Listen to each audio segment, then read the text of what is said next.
In the September Market Report episode of the SLO County Real Estate Podcast with Hal Sweasey, there's evidence our little slice of paradise is holding up very well against other markets across the U.S. We had 4 properties we listed. All of them got more than one offer, and they all went above the asking price. Our last 4 listings. Wow, boomerang. 3 of the 4 were first-time buyers. Just last month, we were talking about, okay, we've hit this point in the market where, you're not going to get as much as your neighbor sold for a month ago. And now you're telling me a month later, you're seeing over offers again, multiple things. But again, that could change next month. This evidence in August was more than just anecdotal. For the month of August, 224 properties closed in the market area that we service, basically Paso to Napomo, and 224, and then new homes is 153. So that means there are more selling that are coming on the market. Okay, so the demand is still outstripping the supply. Even though reports around the country suggest a bust in certain areas, it's important to understand that real estate is local, and you need to trust the people you know in your market that you live in. You got to be careful with who you're going to for your information. The news articles, they're all trying to create something that's sensational to sell subscriptions. Make sure you're paying attention to the people that are in the market that you want to be in, that are economists of choice for you, for your real estate needs, because if you're listening to mainstream media, number one, you're probably 2 months behind the curve. Yep. And 2, they're trying to sell scripts. They're not really maybe there for your best interest. Now, real estate information you can use in the market for the gold standard of real estate. Here's your host of the SLO County Real Estate Podcast with Hal Sweasey, James Bueno. Welcome to another episode of the SLO County Real Estate with Hal Sweasey podcast. As always, we have Mr. Sweasey. Mr. Sweasey, how are you? I'm great, James. Thank you. JT, how are you, sir? Present. And who do we have left? Mr. JP. Happy to be here. It's the first of the month, so what are we doing? Market update again. So all right. Exciting. Let's do real it. estate stuff for us, real estate junkies, I guess, huh? Yeah. So it's so funny because we review these often as a company in our office. And so, here's the big news. Inventory is way up. In fact, in San Luis Obispo County, it's up, what's that number? 37%. That's a lot more homes for sale. So what does that mean to the average home buyer? In the county, you went from last year, record low year for inventory, 250 homes on the market to look at for 250,000 people in the county. Yeah, that's the whole county. Yes, the whole county. Wow. So what, 250, you're a math major, John, 250 houses for 250, how many houses per person is that? Not many. Okay, very few. That's great math, Yeah, actually. the technical. Yeah, good. stuff. And then, so this year we're up to 342. So still for 250,000, John, the math on that would be? A few more. Not many. Okay, got it. So Jay, you run the whole team in the county. What is your perception from that in terms of houses available? With rates going up as much as they have, like we're talking 6, which is still historically an incredible rate to be buying a home. But that has pulled a number of buyers out of the market. So properties are on the market a little bit longer. The average day on the market is still well below 30 days. Yep. And so we're still in a seller's market. Yep. But I think that might be leading to a little bit of the additional inventory. So that's year over year. So now, for us, when we talk about a market shift, is it shifted from yesterday? Is it shifted from last year, which is what we compare to a lot? Is it shifted from a month ago, or is it shifted from 3 years ago? So if you go back 3 years, people looking at today's market, if they were buying, would be, they would be going, what happened? How did it get so high? What is it? And sellers would be, oh my gosh, look at how strong the market is. So I would say I've noticed this. The number of homes on the market in August is down after August over July. The sales are up in both cases in pendings. So month over month, we've seen the market change again. So guess what? It just shifted in a month. Wow. Right? Well, And that's a then great observation. I was just telling these guys, we listed a couple of condos. What else did we have? A home on acreage. And we had 4 properties we listed. All of them got more than one offer, and they all went above the asking price. Our last 4 listings. Wow. Boomerang. Yeah, well, it's little sections of the market, but Sure. I'm just saying there's and 3 of them own a home over in Laguna Lake. All 3 of the 4 were first-time buyers. Wow. Okay, so These are all over the county, right, in San Luis Obispo. It's not just in SLO. Well, these 3 of the 4 were in San Luis. One was in Arroyo Grande. One's a home on acreage, and again, that went from well, I can't say the prices at this point, but it went up at least 10%, and it was over $1 million property. Just last month, we were talking about, okay, we've hit this point in the market where You're not going to get as much as your neighbor sold for a month ago. And there's not a plethora of offers. And oh my gosh, you might get a full price offer, but we need to be prepared in case that doesn't come through. And now you're telling me a month later, you're seeing over offers again, multiple things. I mean, but again, that could change next month. I think that's what happens when we're at the top of a cycle. We do that bobbling around. Yeah. Right. And John, what did you say about making real estate decisions just a minute ago? Well, so many of us get involved in the numbers about making a decision. We look at the market stats and we go, okay, we should buy or we should sell. When in reality, it's a very personal decision. What's going on in your life that would indicate that it's time for you to make a real estate decision. For us, a few years back, we had a bigger house. It was time to get a smaller house. It didn't matter what the market was doing. It was time to make that decision. And we probably caused part of that problem because we focus on that. That's our job. But I agree. You shouldn't make your decisions based on, well, let's try to time the market. You just came back from the Keller Williams National Convention. I was there as well. Do you remember that shirt that the founder, Gary Keller, was wearing? Oh, yeah, definitely. Remember what it said? Yeah, don't wait to buy real estate. Buy real estate. So no one's a genius. No one can time it. I was just listening to Charlie Munger talk, co-founder or whatever his role is with Berkshire Hathaway. Oh, yeah. And he goes, it's a fool's errand to try to time things. He goes, I never did that here. Pick a few things and focus on those. They're invested in Costco, I think. They think it's a really good business. Something else. And they own, I didn't realize, they own apartment buildings. Oh, yeah. Yeah. Anyway, those guys are pretty smart. Let's face it, the real estate industry has made anybody who's gotten involved in it look brilliant. Oh, right? As an owner or buyer. Yeah. Sure. If you bought a property a few years back, you're brilliant based on how it turned out. And a few years back could be 50 years ago or 5 years ago. Right. You're brilliant. It's made us, all of us that own real estate, it's made us look smart. That's that second line in that shirt quote. Buy real estate and wait. You're going to win. Absolutely. Yeah. Listen to Hal Sweasey. For the older folks, I was teasing calling him Karnak the Magnificent, the old guy from the Johnny Carson show, right? Where if you watch the video, and I think there'll be a link to it, tied to the link to this podcast, right? Yeah, there will be. And so it's funny to watch Hal 10 years ago. You did look a little younger. Yeah, I know. I felt smarter back then too. I know there's a zero in your age, You're but much and there was a wiser. zero We're back moving then on. too. We don't just have to talk just about a different number before. Yeah. Way to defer, yeah. Yeah, good. You guys always talk about, jumping into the market. I mean, it's time in the market, not timing in the market. And watching that video that is referenced, and you can watch it if you get the email, and there'll be a link in this podcast description to the video as well. As somebody who was kind of kicking the tires on jumping into the market, but not really quite ready yet, as renting, and then you were listing off some of those rates of the houses that were available in the certain markets around here. It is infuriating and frustrating that we did not make the leap at that time. Earlier. And it speaks volumes to you guys saying, buy real estate and wait. Because we would have been, from an equity standpoint, we would have been so much better off. And we were paying that for rent and just throwing money away. It's frustrating when you watch the video, but it should be a lesson for anybody out there thinking about it right now. It's insane. And trust me, as somebody who watched that video, I was like, God, what were we thinking in 2012? Well, I've shared this with some of you in the room that in 1953, my parents bought their first house here in San Luis Obispo on Ellen Way for $8,000. When I moved back to town in 1995, it was on the market for $199, and I talked to my wife and I said, maybe we ought to buy that house that I lived in when I was born and turn it into an investment property. But it was at $199, and I just couldn't see paying $199 for that thing. Didn't make any sense. Didn't make any sense whatsoever. And you just listed and sold that house last year for $720. And it's in the same condition as when your parents lived there, by the way. I wish I was brilliant enough to have bought that house in 1995. Actually, it looked like a car that was that old because it wasn't in that great a condition. Yeah. So then we look at our pendings and solds, and people will talk about that. So if you read the news, they're down, but they're still at a very solid clip. And the thing I look at when I try to advise people about what's happening is, okay, last month, for the month of August, 224 properties closed in the market area that we service, basically Paso and Napomo, and 224, and then new homes is 153.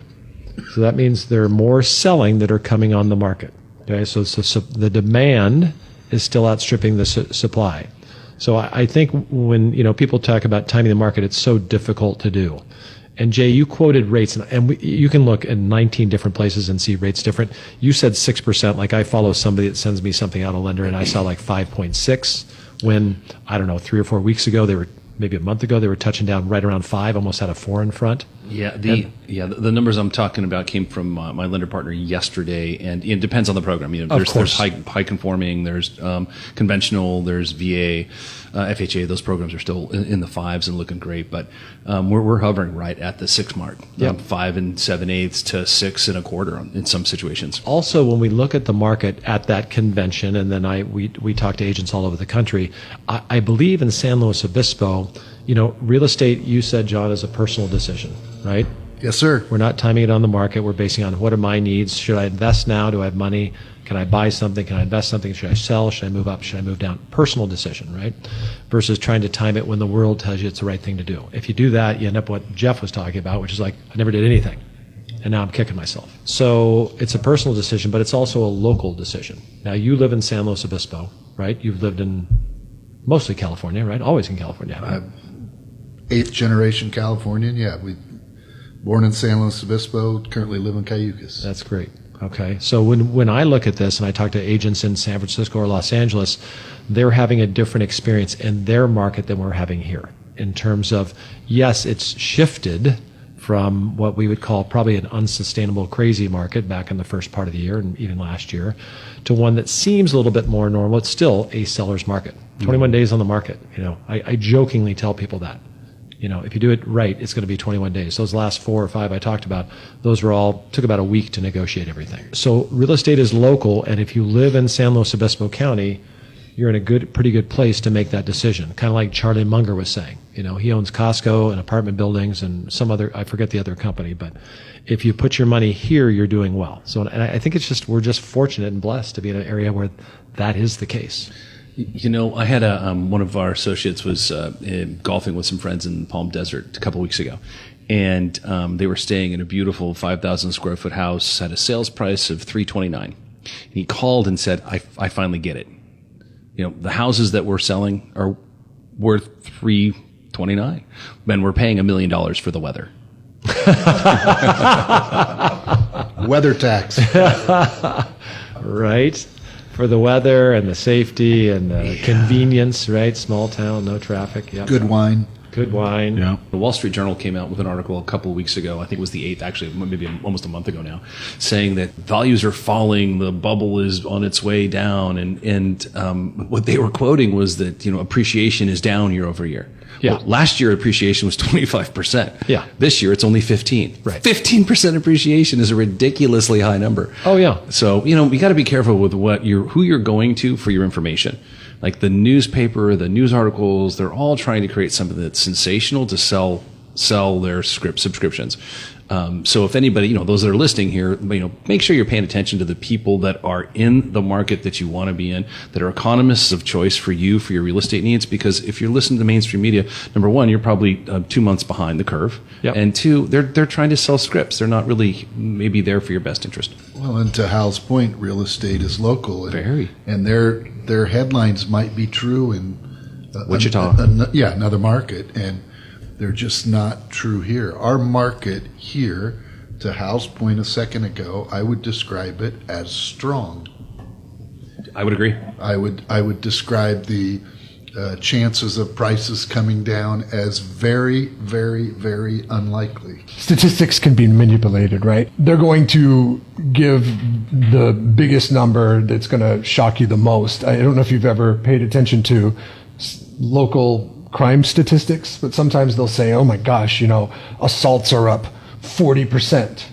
but then they list, they don't say, but they list underneath it how many assaults there were. And it may have gone from 6 to 8 or something along those. A minute? No. A year? A year. Right. Yeah, exactly. Right. So it's like, of course, statistics can be crazy, but when you look at the real statistics that what you guys are talking about here, it's like, listen, houses aren't staying on the market that long. They are continuing to sell, and the prices are staying stable. This is what the real thing is, and don't pay attention to the shock and awe, what Jay was talking about, because it's very easy to get looped into that. We were talking about Boise and Phoenix and all that stuff before we started recording this podcast, and that doesn't apply here. None of their conditions apply here. That's interesting. That's one of the things I think it just dawned on me why I'm enjoying the podcast world so much, because you subscribe to the people that you want to hear. They're not trying to sell you with sensationalism, and it's more of a conversation about around the issues that are important to you and your lives. Yeah. That's really interesting. I didn't do that. I didn't connect those dots until just now. And let's be clear, our agenda here is not to just push real estate. I mean, that's what we do, right? But it's very often someone will come to me and say, well, we're thinking of selling our house, or we're thinking of buying a house. And there's been many times when I say, well, why? Are you sure? Why not just add on to this house? Okay. Or, why don't you stay and make a second unit, or, maybe selling is the best idea, but have you thought about the tax ramifications? When are you moving? What are your long-term plans, right? When you talked about the video I did 10 years ago, right, and what was happening, and please watch it, because when you watch the prices that I'm referencing and what it's like to buy a house, at that point, you're probably going to have the same unhealthy, sad, sick feeling that Jeff had. But it is just amazing to see that context. But over time, it works out. But sometimes it's a matter of just making that decision and doing what's best for you. Get all the facts, and every situation for every person is different. And we're here to kind of help consult and provide the additional context that people might not think about, besides it's a good time to buy or sell a house. Didn't you make this up a few weeks back? San Luis Obispo County, the gold standard of real estate. You gotta love this place. Mm-hmm. Yeah. Real estate isn't a liquid asset, and yet the stock market is, because you can sell it at will. What type of investment can you leverage up to 80%? What type of investment do you have tenants paying down your principal balance, and you get depreciation to write off, which is a paper loss you don't ever have to realize until you sell? Right. I mean, there are so many advantages to owning real estate, in addition to having a place to live for yourself where you can control your expenses, right? Let's face that alone is a reason to own a home to live in. But then having investments is another huge win. You can't buy stock on margin. Well, you can, but it's not at 80%. And there's always the opportunity or cause for a potential margin call. And if that happens, you got to come up with the cash. That doesn't happen in real estate. Well, it kind of goes back to the value of time. 10 years ago, I never thought I'd be this old. Right? You hope, but I never thought I'd make it this far. And you think it's hard to think 10 years out. But if you look at the 10 years in real estate or any other investment, for the most part, now some can go away, but real estate just doesn't really go away. It's a long-term commitment. But it's like, I remember when I was starting out in the business, and at the end of every month I had no money, and it's just like I had to force taking that money away in the beginning and realize over time that habit was going to pay off. The great thing about real estate is it's hard to sell. So that makes you hold on to the darn thing, and that usually works out for the best. It's not timing, it's time in. Your comment about age made me laugh. It reminded me of Mickey Mantle, who said, if I'd have known I was going to live this long, I'd have taken better care of myself. Exactly. So Hal, monthly you put out a video for, there's maybe some listeners out there that don't know that, and you send it to personal emails. And how can somebody get on that list to see your video? Go to halsweasey.com and you can see it there. And, so just request to be on the email list. And yes, exactly. We'll send you the email. Yeah. That's awesomely produced. By the way, by James. Yes. Yeah, it's amazing. Yeah. Okay. Thanks for taking those 10 years off my life. I love James's humility. That's awesome. Yeah. Did he sprain anything, patting himself on the back? No. I'm used to it. If you watch the video, guy's really smart. Very smart. Yeah. Dapper. His predictions young, are right on. good looking. Yeah, well, that's a stretch, but he's better looking than the guy sitting in this room right now. Thank you for listening to the Hal Sweasey podcast. Be sure to subscribe and rate this podcast. It comes out every Monday, so check for it in your feed for the latest information on the San Luis Obispo County market. The SLO County Real Estate with Hal Sweasey podcast is available wherever you get your podcast and on halsweasey.com, where you can find current listings and other real estate tips. halsweasey.com, that's HALSWEASEY.com. I am James Bueno, Director of Marketing for the Hal Sweasey Group. If you're looking for anything real estate, give us a call, 805-781-3750. Hal Sweasey is a licensed California real estate broker. DRE number 01111-911. The SLO County Real Estate with Hal Sweasey podcast is a production of AGM Podcasts. Subscribe wherever you get your podcasts.